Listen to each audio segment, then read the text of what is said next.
I caught my wife and brother kissing at a family reunion, and their betrayal shattered everything I knew about love and loyalty.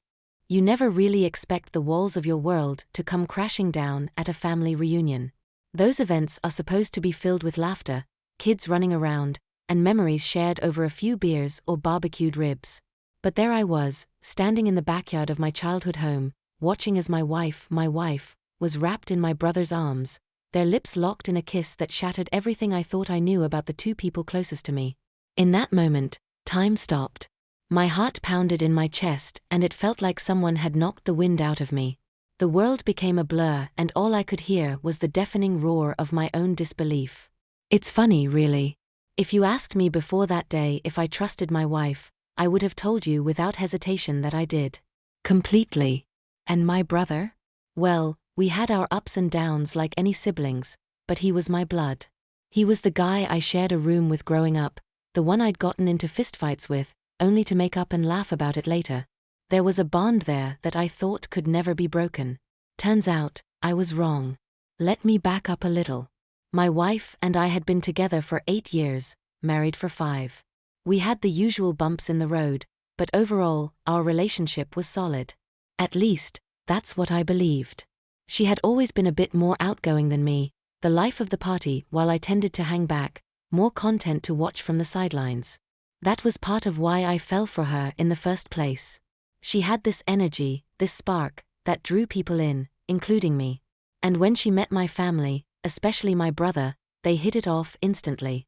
He's got a similar kind of charisma, the kind that makes you want to be around him. It never bothered me, though. I liked that my wife and my brother got along so well. Family was everything to me, and I thought it was a blessing to have the two most important people in my life be so close. They'd joke around, tease each other, sometimes even more than they teased me. I'd laugh along, proud of the family we had all become. So, when the invitation for family reunion came around, I was excited. It was the first big gathering since the pandemic had kept us all apart, and I couldn't wait to see everyone. My brother had been away for work, and we hadn't had much time to catch up, so it seemed like the perfect opportunity to reconnect. I had no idea what was brewing beneath the surface. The day started out normal enough.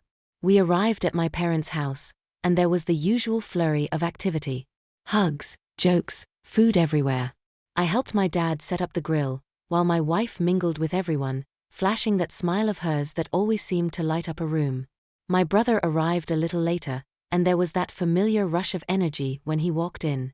He always had a way of making an entrance. The first few hours flew by, filled with laughter and stories. It wasn't until late afternoon that I started to notice something off. I couldn't put my finger on it at first.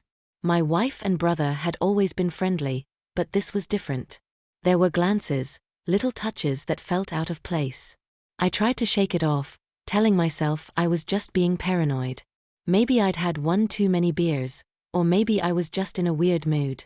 But then it happened. I went inside to grab another drink, and when I stepped back out into the yard, there they were, tucked behind a shed where they thought no one could see them. But I saw them, and what I saw was undeniable.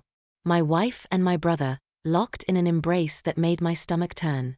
It wasn't just a quick kiss, it was full of the kind of passion that left no room for doubt about what had been going on behind my back. I don't know how long I stood there, frozen. It could have been seconds, or it could have been hours. But eventually something snapped inside me, and I stormed over to them. My brother was the first to see me, and he stepped back, his face pale. My wife, on the other hand, didn't even have the decency to look ashamed. She tried to reach out to me, but I was already gone, emotionally at least. What the hell is this? I managed to choke out. My voice didn't sound like my own. It's not what it looks like, she said, her eyes wide. But it was exactly what it looked like, and the worst part, she didn't even apologize. Instead, she had the audacity to start blaming me. She actually said that I was the one who had driven her away, that I had been distant, that I didn't appreciate her enough. And then, like a slap to the face, she dropped the bomb. She blamed me for ruining her relationship with my brother. I couldn't believe what I was hearing. She was standing there, caught red-handed, and somehow I was the problem? I had done everything for her. I'd loved her, supported her, built a life with her. And now, not only had she betrayed me, but she was trying to make me the villain in her twisted story. And my brother? He just stood there, silent, like a coward. He didn't even try to defend himself. It was like he knew there was nothing he could say to make it better, so he didn't bother trying. The days after that were a blur of anger, betrayal, and heartbreak. I packed a bag and left the house, needing space to think to figure out what the hell I was supposed to do next.